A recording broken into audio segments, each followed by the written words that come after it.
Welcome to Live from Size Lounge, weekly conversations with alumni of Iowa State University. At the ISU Alumni Association, we strive to facilitate the lifetime connection of Cyclones everywhere, communicating, connecting, and celebrating Cyclone pride. This series is made possible thanks to the more than 43,000 members of the Alumni Association. If you are interested in staying connected to the university and receiving all the benefits and services of being a member, visit isualum.org to learn more.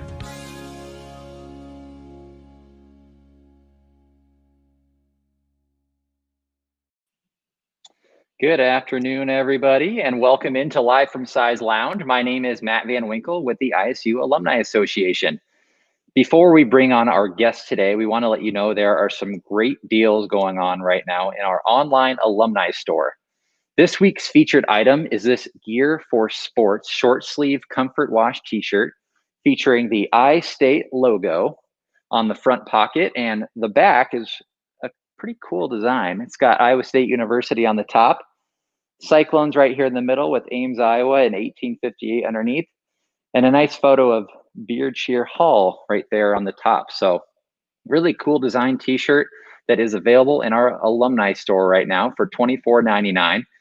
We've also had a lot of people ask about the face covering that I'm wearing. These are the ones that students and staff were provided and are wearing on campus. If you are on campus or seeing people posting these on social media, these face masks are available on our Alumni Store. This specific one, different colors and styles are available right now. So if you are interested in this shirt or a face mask or anything that we have in our Alumni Store, a quick reminder that members of the Alumni Association get 15% off every day, plus no sales tax on all merchandise and apparel orders. So for this and the latest styles of Iowa State apparel, go to isualum.org/shop. Well, we are excited to welcome Rachel Junck as our guest today. Rachel is an Ames native and a senior at Iowa State studying chemical engineering, and also just started her MBA at the College of Business. Last December, at the age of 20, Rachel became one of the youngest women elected to political office in Iowa when she was voted to the Ames City Council. Since taking office, Rachel's had to balance finding time to be a student with making difficult decisions about keeping people in Ames safe during a pandemic. And earlier this year, Rachel was recognized by Glamour magazine as one of its College Women of the Year. Hey, Rachel, thanks for joining us. Hi, thanks for having me. How are you today? I'm good. The weather outside is great, and so it's a great day to be on campus. Absolutely. And you are joining us from campus. You are from Parks Library right now, which is requiring face coverings in the building. So that's why Rachel has her face mask on, and I will too for today's interview. So Rachel, first off, how has the start to the semester been? I know it's been a semester unlike any other so far, and it's only been a week, but how are things going on campus?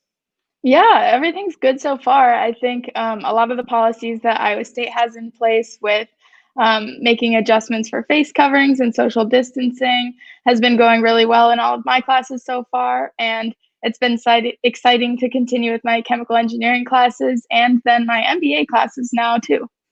Very cool. Well, as I mentioned earlier, it's been an interesting year for most people, yourself included. As I mentioned, you won the Ames City Council election back in December of last year and sworn in right after the new year. What was that whole experience like for you? Yeah, so running for office was definitely something that I never really pictured myself doing growing up. The opportunity just kind of arose to me when I found out that half the population of Ames is students and they didn't have representation with a vote on the Ames City Council. And so with my background being a lifelong resident of Ames and then also being a student here, I felt that I could really well represent the whole community. And so that experience was life-changing for sure for me.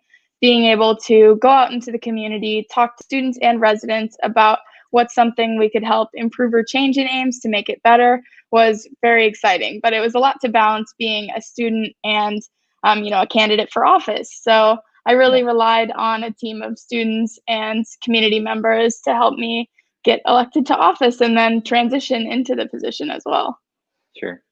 I can imagine when a lot of people, read the headline about a college student winning a city council election, there was a lot of skepticism and people wondering how somebody so young could be, elected. But you grew up in Ames and know the community really well. How have you kind of handled that outside noise about being one of the youngest elected females in Iowa? Yeah, so I think definitely the skepticism is there for sure. Young people don't maybe have as much life experience as other candidates bring to the table. But what I do bring is being able to represent a certain demographic very authentically and being able to have that connection and reach out to different groups in Ames. So I don't think it's always your life experience that makes a good city council member, but being able to listen and understand the issues and be able to represent the population. Absolutely. And, the Ames City Council has been very busy these last few months as well. You guys last night voted to approve an ordinance that mandates face coverings in the city of Ames with no penalty. You voted in favor of this. So why do you feel it was an important vote? Yeah, so I think definitely being plunged into my first term on the council in the middle of a pandemic was a big learning curve and everything. But alongside everyone else, I'm learning how important it is to protect the health and safety of our community. And so a mask ordinance helps strengthen the messaging of cyclone cares that the university has put out, really encouraging everyone to wear their face covering in public and social distance, wash their hands, everything like that, because it's not just about us when we wear a face covering, it's about protecting others. And the science is there to show that face coverings reduce the spread of COVID-19. And so if we can do that to help keep our local businesses open, the university open, and people out of our hospitals, I think that's the best step that we can take. Very cool. Now, one of the issues you ran on was, we kind of talked about this earlier, but the lack of representation that Iowa State students have within the Ames community. Now that you've been elected, how do you hope to bridge that gap between Ames and the Iowa State campus? Yeah, so I think it's really important to have students understand that local government does work for them, and Ames isn't just a town to be in for 4 years. It's also a place that they live and spend their money and then do a lot of great things in the community as well. And so being able to first educate students about how local government can work for them and why it's important to participate in the community and be civically engaged, I think were some really important things during my campaign that I've tried to continue through now. Being able to just solicit outreach and advice from students that maybe never had their voice heard before on council, and being able to be a voice for all of those people on the council has been really what I've been focusing on in these early months. But I'm excited to continue talking to students and residents about policy ideas for the future too.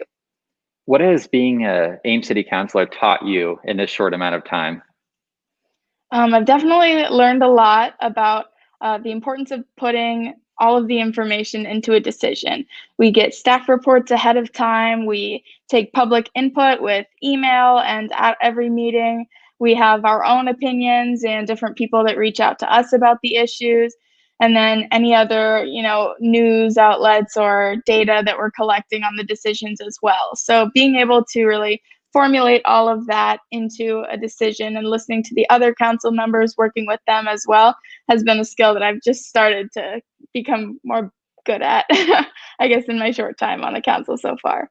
Sure. So I think a lot of people probably know you as Rachel, the city councilor, but people probably don't know you as much as Rachel, the student. So you are studying chemical engineering.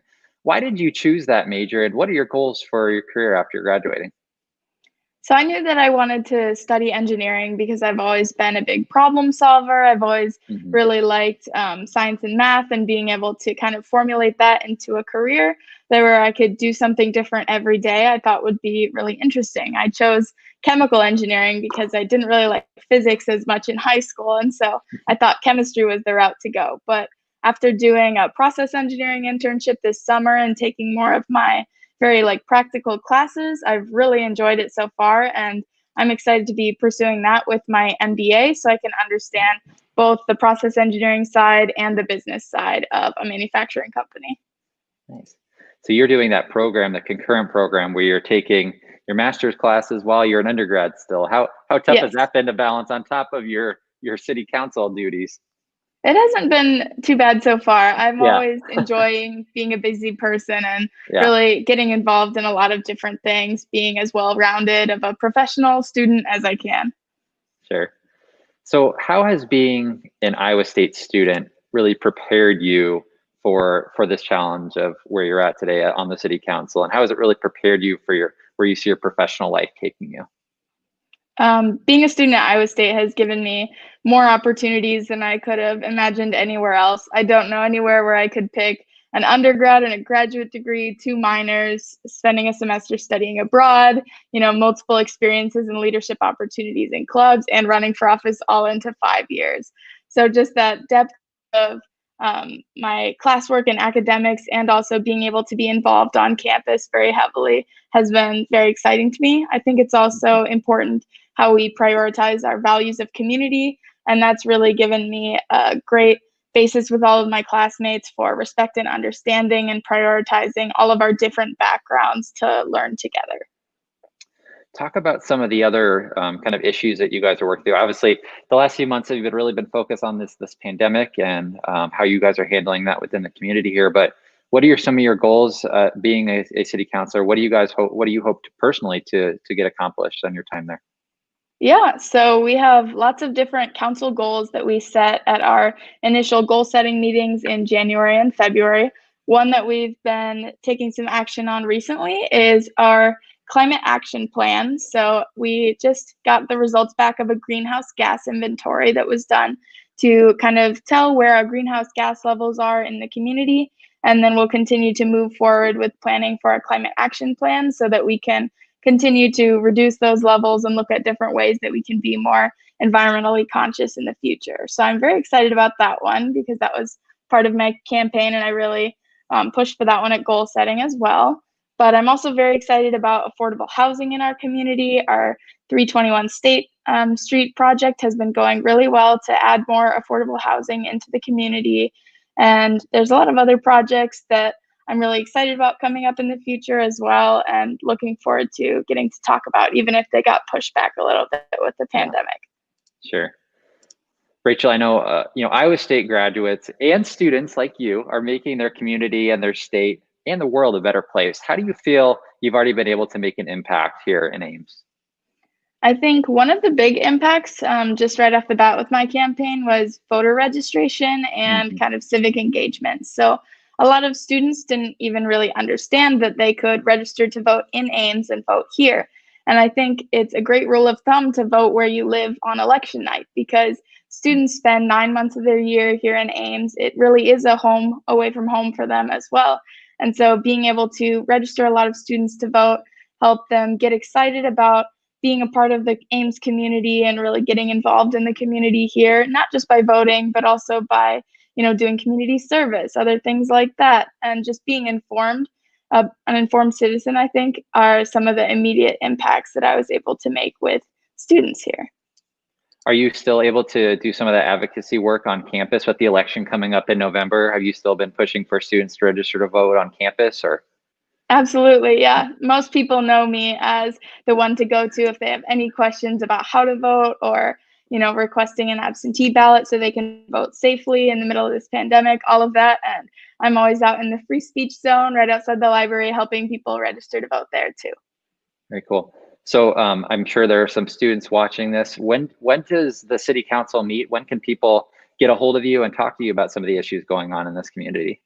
Absolutely. People can contact me any time of day. I'm always on Facebook, Twitter, Instagram, all the social medias, as well as you can email the entire city council at mayorcouncil@cityofames.org. And we are always happy to take public input on any sort of topic, even if it's not necessarily on an agenda for that week. The city council meets on Tuesdays at 6 p.m. And right now we're continuing to meet virtually via Zoom. So it's very easy to provide feedback during those meetings as well if you want to talk to all of us at once. But yeah, I think it's awesome for students and residents to get in contact with their local elected officials about things that they care about. That was really a foundation that I ran on, was being able to represent my constituents. And so whatever people are passionate about, I want to hear from them and be able to act on that. Great. Well, Rachel, thanks so much for chatting with us today and Best of luck this year in school and on the city council as well. Of course. Thank you so much. Thanks. Have a great day. Okay. You too. All right. Well, thanks so much for tuning in. We will see you right back here next week for our interview at noon on Wednesday, as we'll be joined by former NBC meteorologist and journalist Sean McLaughlin. And that's it from Size Lounge. Please stay safe and have a great rest of your day.